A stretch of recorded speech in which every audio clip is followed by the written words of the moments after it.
The Yellow Wallpaper, written by Charlotte Perkins Gilman. Narrated by B.J.Harrison.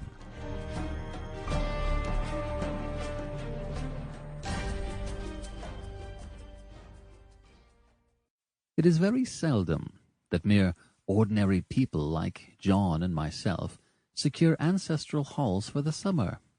A colonial mansion, a hereditary estate, I would say a haunted house, and reach the height of romantic felicity. But that would be asking too much of fate. Still, I would proudly declare that there is something queer about it. Else why should it be let so cheaply? And why have stood so long untenanted? John laughs at me, of course, but one expects that. John is practical in the extreme. He has no patience with faith, an intense horror of superstition, and he scoffs openly at any talk of things not to be felt and seen and put down in figures. John is a physician, and perhaps, I would not say it to a living soul, of course, but this is dead paper and a great relief to my mind, perhaps that is one reason I do not get well faster. You see, he does not believe that I am sick, and what can one do? If a physician of high standing, and one's own husband, assures friends and relatives that there is really nothing the matter with one but temporary nervous depression, a slight hysterical tendency, what is one to do? My brother is also a physician, and also of high standing, and he says the same thing.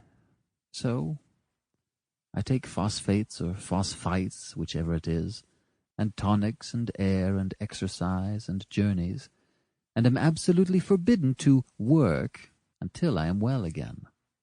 Personally, I disagree with their ideas. Personally, I believe that congenial work with excitement and change would do me good.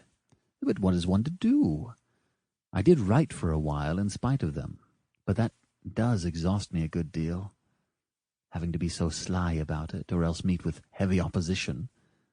I sometimes fancy that in my condition, if I had less opposition and more society and stimulus.